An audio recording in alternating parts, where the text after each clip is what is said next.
Bloomington, Illinois. Blizzard. Yeah, that would be my car, buried in snow.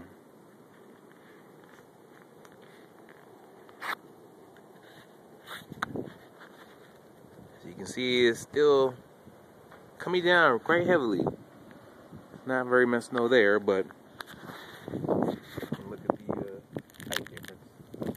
Oh my gosh, look down there. That's ridiculous. There's like at least a step down there somewhere.